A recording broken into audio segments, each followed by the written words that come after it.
Devotional cinemas లో నా favourite cinema Annamayya.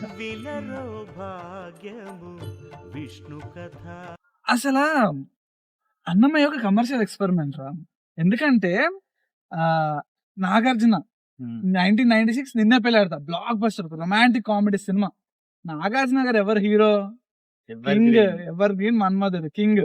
అలాంటి ఆయన్ని పట్టుకొని అన్నమయ్య క్యారెక్టర్ అసలు ఎంత రిస్క్ అంటే జనాలు యాక్సెప్ట్ చేస్తారో లేదో, బట్ రాఘవేంద్ర రావు గారు సక్సెస్ అయ్యారు కంటెంట్ వల్ల. ఆ తీసే విధానం సక్సెస్ఫుల్.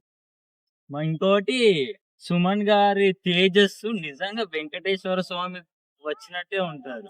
సుమన్ గారు బాలు గారు వాయిస్ చాలా ఇంపాక్ట్ చేసింది.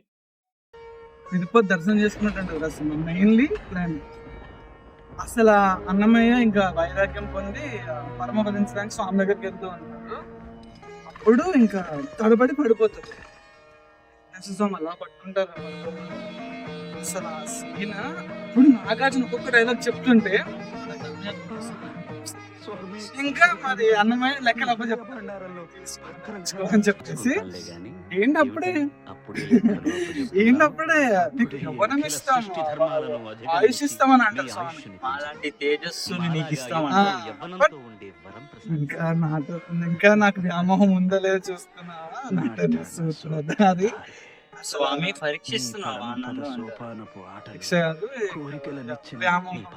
కీర్తన మీద వ్యామోహం అని చెప్పి ఎంత నిజమో అని ప్రూవ్ చేయడానికి ఒక్కొక్కటి ఆయన పాడి వినిపిస్తాడు. అసలు భగవంతుడే అంటే భక్తుడు రాసిన కీర్తనలు తాను ఆనందించానని చెప్పి మళ్ళీ తాను గుర్తు చేసి పాడుతుంటే ఏ భక్తుడికైనా ఇంకేముంటది అంతకు మించిన అదృష్టం. అప్పటికి మనకి సుమన్ గారు కూడా అంటారు, అంటే దేవుడి రూపంలో భక్తులు చెప్పింది మేము వినాలి, దేవుడు చెప్పింది భక్తులు వినారని.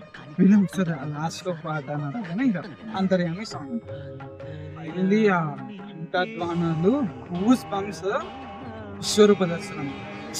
విశ్వరూప దర్శనం అన్నమయ్య పరమాత్మలో అయిపోయింది. స్వస్తి. కరిగిన పాదము